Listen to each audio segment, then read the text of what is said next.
Ner malakenyam kejen gwas me bana ngich ka toknat bikon ngich ka bana ngenti itin konti dong lorodien kode kon ke ngech gor jenu kan konu niam gwas mene ke ngije bana ngejen wale mi jira mi mo dong ajen changa niam keji ana gor jenu jendere channel der je support der subscribe ko de ngije me der kula mala chube keji ring gembo kon ngiti nane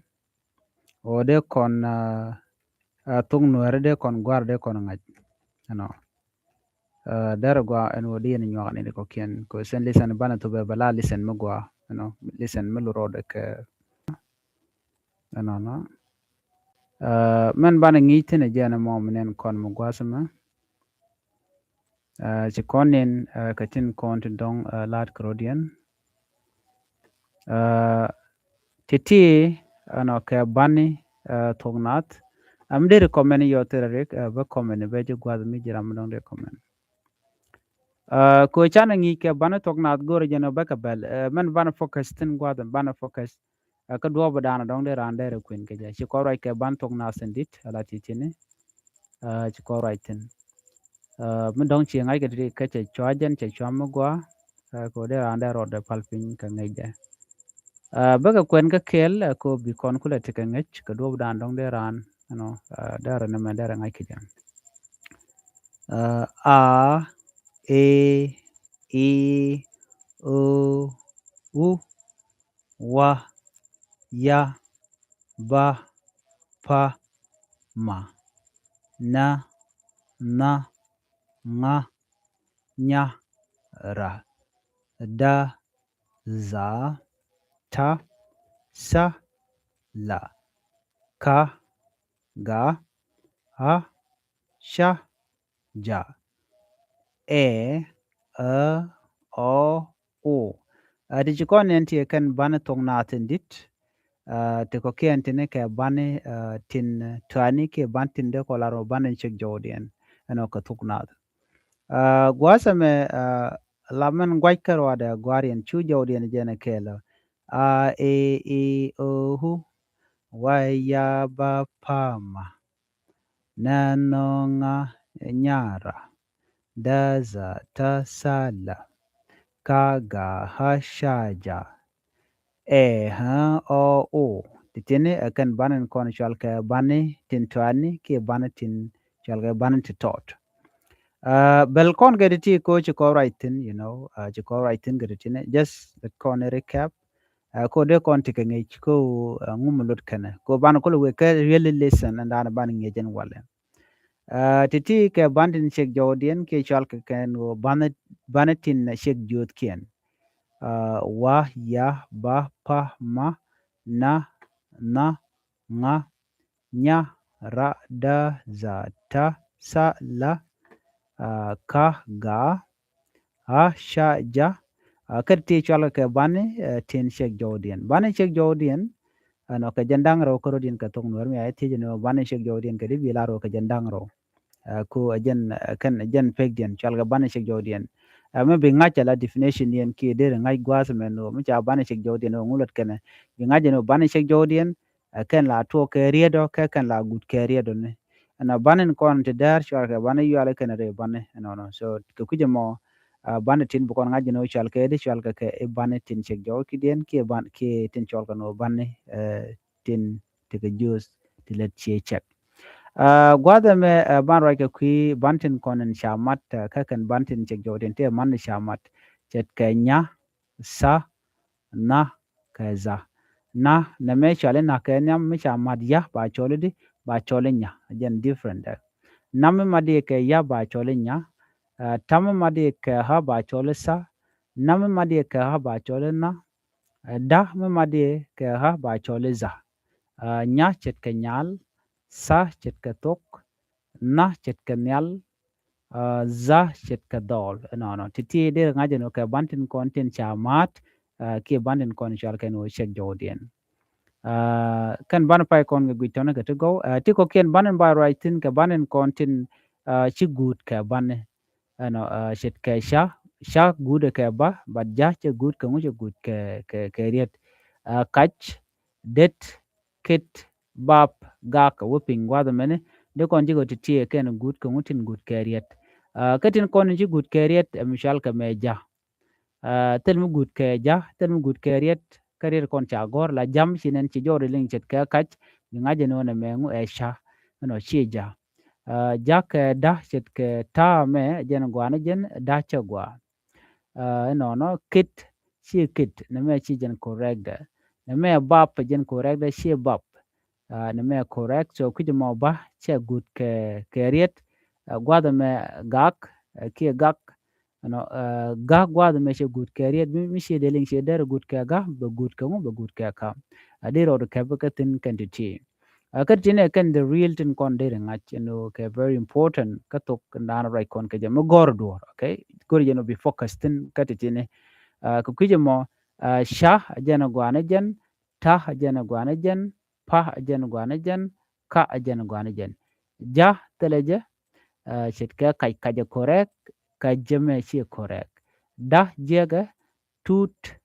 ki tut na me chale tut na me correct mugut ka da shi correct ba shi correct ba shi tel mugut ka je gab tel mugut ka je enono ti dia ti tin bu master ba ka gujran gu je bro yo moy career dong de gor you know ti de ji lokatin content bi rodian ke de long gwada me men la recap kon bana right ki bana yual e check no a e o u e h o o kan da mong wan chwal ka ken wo ka bana yual chi ko right ne amma din gwada me de la re bane chi menen kon gwada me ha he ha hi ho e he ho no mi jin ku compare la gwada me ka titene te ka bana kon shol kon keno e bane tindit tika redian yom yawol kamrare bagol bichol bane yuale re bane ka bane kon kala reje mo keten cha use nono shire ken bane pinde gwasa me ka bane kan mat ka bane ten nyam kan ka mat ten chawol kamra bago cholo re kene keten mugi kon a te bane yuale te ka ba yol ka ba mene jen chwale re bono ko chede ten duno men ne bianga mi dong jirame mo ngene abashada he bianga jeno abashada he take bane te cha latin akan bane kel of course but te bane cha nyom lo kara special channel la anu ne dong teleja no no he me dong teleja me cha pin de ke gane you know uh, ke dong tele he me batin ka banen content chala ban dit ke banen content chal ke bantin tiene so different na mi gwada mene right kon ko ki I a u akan ban tiene mishi bana yual che ngai ki chere bana ngach and then cha mo gwa men bangach bana dial tin chal ke bana dit kan bana shek jodien amin bana dit kan bana tiane ke jendang ro bana yuale ka bangwan re bane shub kan badak kan ma den dial mishi ga mat bro du jek bana shek ko jendang dog de baro tung nuer bana dial ka de ka jendang dog de baro mat ban tin shek jodien kan bana yuale ka re bane mishi mat kan dial baje nong 37 okay on me dera gwa ko kon dera dero de ke beketene no no titini chan writing already h ha o ho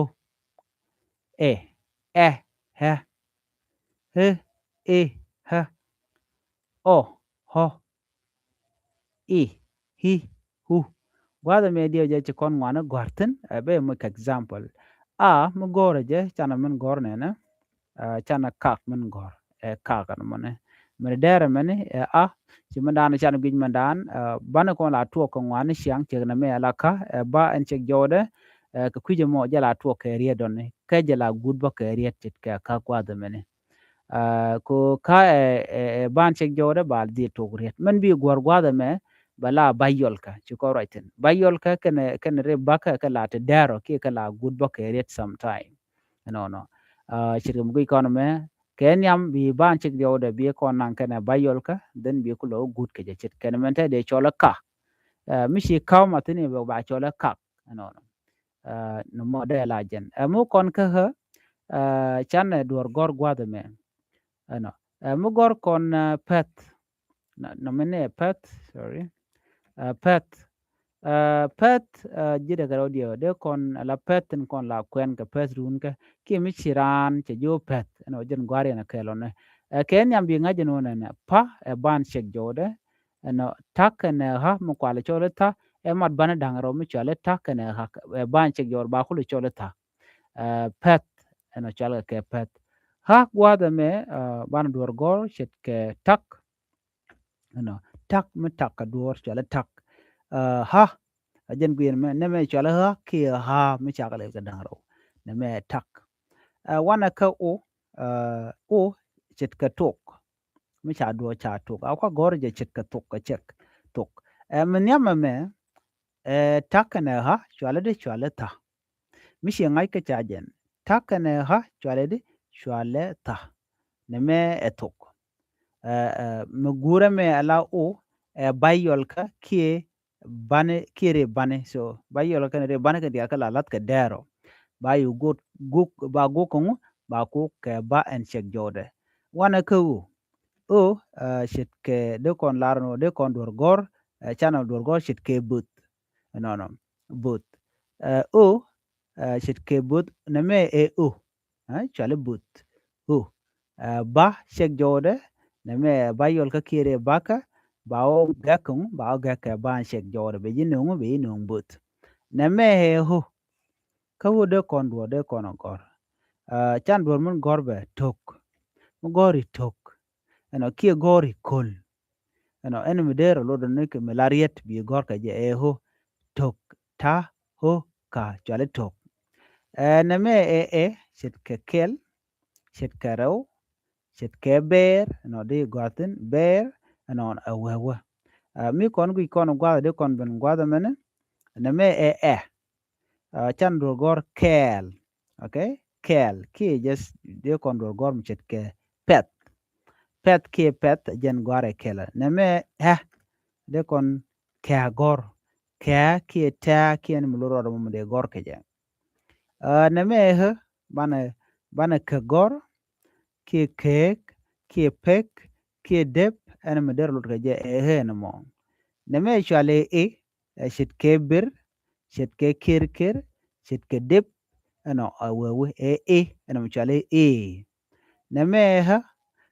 shit ke dong de kon shit de kon gor no shit ke piet la pake hi de kon gona na pake hi ke he ke sa shit ke piet ala jen bo share bo kan mo by the way no tim mi bunga mi raji ke jen he me mi cha tara ke gane jen chere ke a mi cha wi tom ka jora nang nang je ke jen na mone entame e shet da shit ke shet bo mi la ro shet da la jen let shit ke jen gware ke la mone no te ke deng mo tot ka jode e mo dien gwa me bala o shit ke kon shit ke lok no shit ke dol we wonyam shit ke low ti diala to de gor ko ke o ajen lat ke daro ne ho gwa me de kon dor gor shit ke koch shit ke kol no mo gori kol ti diala ti de ke nang no wana ke shit ke dit shit ke pit shit ke kill ano shit ke bir shit ke bie ore de gor e bie jene ana de gor nono amaro dien de lahi shit ke kit shit ke dit ano shit ke mido dien de gor tin gwado me bir mi charan cha bir ano no mena dien de lahu wu shire baka bayol ke wu shit ke kun shit ke tuk shit ke dup no titi de la kenen yam kon de ran de ro de ke biketen ku kuje mo ci kon to kono mo very important lesson da na kwar non kon gwado me jen ku kon chuptene ne you should take this lesson seriously because gor kono banta dan ler je ban jangach gwado me men go longo no bi ngach bariet bena gor bi men kwen ka ku kon focus ka hu me cha mat ketin ko ken chit ke hu u ha awewe he he no to kan dial ka kwen tong no ko ze kana content dal ka kona kana kon go rabana focus ten gwada me na me ke ne me ke chana jamin gor ne ha chana men gor no balla ha gwada meni ben duoro gor bu kono kwen ken yam chan na me gor te mi shale ne na mo shale de cholde shale bwa de kon duor gor shit kan shit ke bwa shit ke bwai ken yam kone kwen na mo shale bwa na mo bwai mi cha gor ne mi ke rew de chole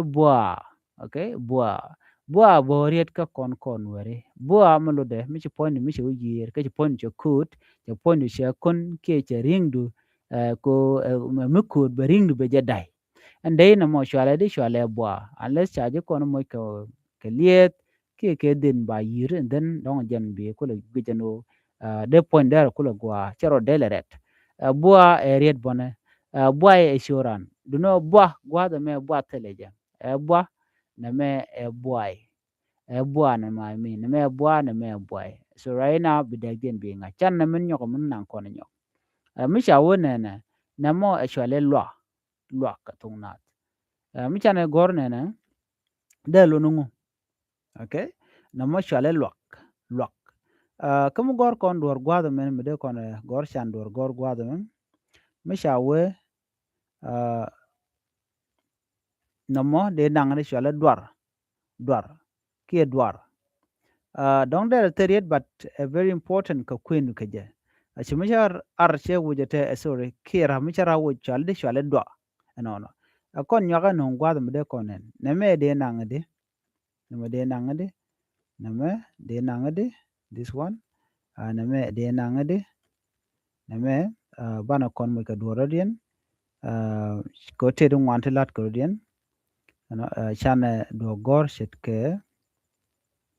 namone shetke mrodien me no wana nyok mede kolel namo de nangade okay kana me de nangade kos gor kon bante kon cha gore ya mat chi alium kel de kon ko kon ngach no no chana na min gor gwadame no no ke chana lel karew bi kon lel karew gwadame no no chana min we ka kana me chana min we ka kana me okay chana min den nyoko gor nyok de kon guch okay okay chana mo gor no no okay chana min to no no gwada me men bi kono nen law ke de kono ngach duob dan banan ke jin poni jiran ko nangdo ke ken biji kulo mojo ka duob dan de do de ngai ke je gor kono bane ta dan de kon nanga je ke de kon dor ngai ke je bana je kwen ke je ne me chale kwe ka ke u ke he ne me chale kwe ka u e ne me chale kwe no no kwe me mi cha yam atende chale kwe de la kwe nam kenya me kwe yentam na me e kwe na mo kwir chana mi le no no ki de ko le kwich mi kwaje do chale kwich te kon ke kwe dong te le lot du no ko kwe de nang kwe chit ke kwer tama chale kwer mo gor kon chewo kwer de chole kwer no na mo e kwer man yam man ti kon gor gwa me e kwer na me e kwer chale shwa chale shwa shwe shwe kwa kwi kwich kwi no no chana men gor mo chale le shwe chet ke shwer ki de kon mo ke ne da ba juku nong shwer mo ya kel karwar chale shwe so den na gor na mo chale chwech na mo chwech na me chale chwe don de telot do no dere which nang de nang jen la very important na me chale shwe na me chwe a check na me chale shwe na me chale kwa mo kon mo ka dor chet kara da la kwar chet ka sa de chole kwat de kon mo ka mo da dien de kon kama kwacha je de chol bo kwacha ndera we gwa bo kaje no kwat we gwa neme gwa da me neme kwa this one chol kwa me kel ba chol kwa ko ngwan ke ba chol kwa mi ko ramatin da lang de chol kwer kwere de gorbo no mi gor implar yo ngaka kwere neme chol de chol kwer mara dien neme kwi chet ke dong le kwil neme chol kwil okay kia de chol bono kwel do no kwel jene kwel na mona jela kwel na mo kwel rodo gwado me chole de chole kwel tiken gade ne ka jode kwel kene kwel gore no betung na bi gor ka dob dande lel ke ne me kwi kwi kwi mo kono dong de ko lele kwi me no dong kwit chabe bo kwit chabe me kwit ajana mone so bi ngaje no men me nan ba izil te ke I ne ro me chak ba te ke I kel na me kwi ke nyam cha chamatin chwale di chwale kwich ne me chwale kwi chan me lel gwado men chan men la nak I kel ten chit ke chan I do din yabatin chwale kwi nya mo me kwir ke ten dar mo ba chole kwi wanne kamera dien me de kono nyok mu gi kono gwad mani ka jen dob dande kon gwar ka jen na me chalo chalo ko da na me kot na me chalo kot na mo kot de kono ko mri me de kono gap na me chalo duel na me chalo duel ko goro ba dor ngach na me kwer na me ne kwet to kon ka tungwan de kon ka gor ke kwide tukon ke twir tukon ke twar na tukon ke kwaini tukon ke yuan no yuan tukon ke yor tukon ke ron tukon ke roch no mugorje ader gui gwad me ti go ke lon ko right kon ke kwi ki dob dan de kon mo de kon ngai ke je ne me we chale chit ke dul ne me o chit ke kot ne me kot ne me dul ne me kwer ne me kwit twir twar kwaini yuan yor ron roch mi ran che dwar che je roch wana kana ma ngwan eno mugurje diri gono no ka dob dan dong diri ngai ke je ban we ko mudo dien chet ka gwat gwan dop dup gede kono gor wana ka gor tukon ke gwar roch tungwan de kono gor kungu ke hu kene mishi u kene shi ngach and then dara kon jako den we kalisen do dien shit ko te de sha liom bane te de kon ka ngach shit ke mishal ke me o kene sha kamat ka te mi sha liom bo ke ho no kene ti sha mat kel go dana gor kon te ko ken ba de cha nyok mu mat ke te de ran ka ngach kene jaga nyo mat ke bane re bana titi ko bran ben ka ngaje no ngum la dek dien chana mi right kamen nyam chet ke kene ala ne me point de karwada bana kulu we te ko ken mi jini guje kene de chu nyod mu te mi chale tes loach di ne ta na me loach ke ane dangro tes loach shi loach ne te ne man ko amat kene ane wana mu do dien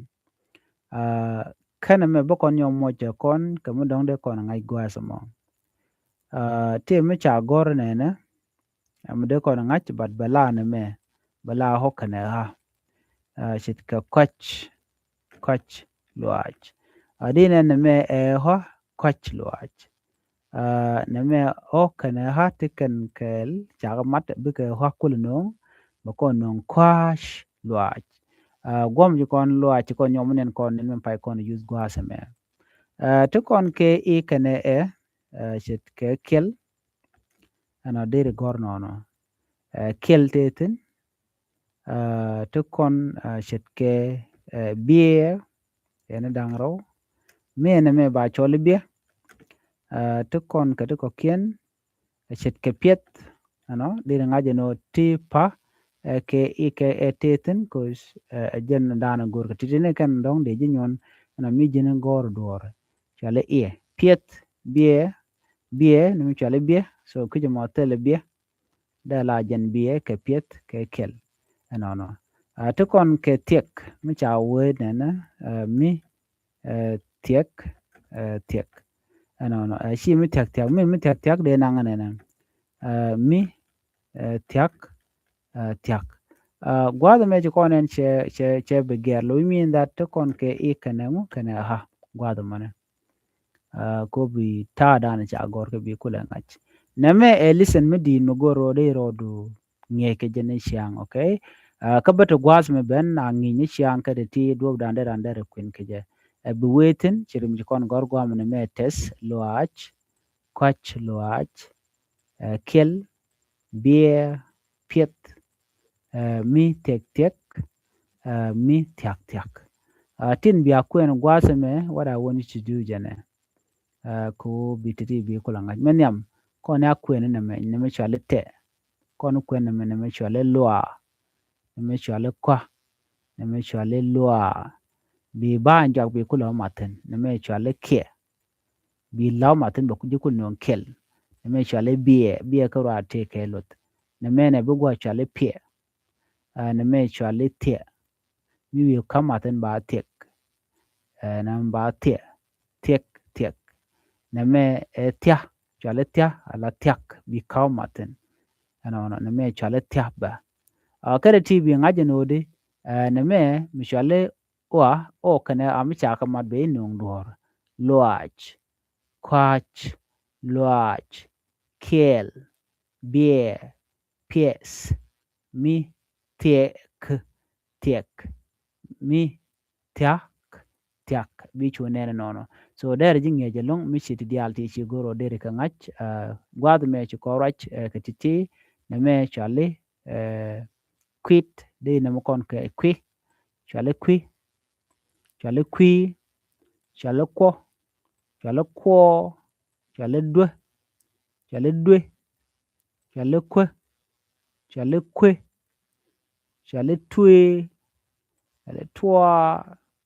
chale kwa ne me chale yo ne me chale ro ne me chale ngwa chale ngwa na mo mi jin bi gwa de ne ngwa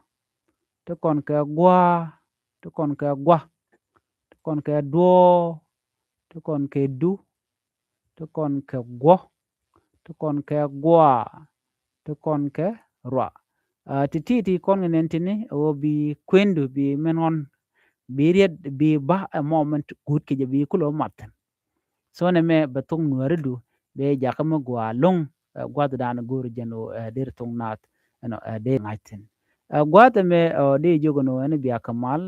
chi loide te dalun ko chane ngije me chana je gor kel no ene bana nyo je no kanada listen do din king ni bana ngej ana gorno jin bi nyane ko ken ko listen a very important jaji ko bitung nat dundu bi je buski bi kamnial mekan kon to mekan kono kon nge chaje be men ngacho gwasme no ga jeno dera ndero de palpin men gora bi focus tin a long term right now bi focus kare bane re bane ko bane chek jodien tiaka dio je chan right tin bane chek jodien tiaka tin dal kana long kente chalka bane yuale kana re bane ban mi chi charu chilat ka do dan diri ka on ke je ka queen jat ping ni judu goda danan kwena ka tin ki chi ka je ka kwen ka mi judu chi piang den bu do danen der do diri gor ka je bi nga je special listen pa kono kwena ki tin charo tin won mi gure ke gwa I believe de ken lo ka long ka tung nat nywa ka gat nywa ka ni ti dit rami mo no go dere tok dere jangach anyok ba miti ka comment ke take a top ngi no de cover gwadame an gor no ba budor be gor be ko ngaje no men gor kene me an bana je ka ngi dadien ani biya ta mal chui poro jino bi channel bi support bi subscribe bye bye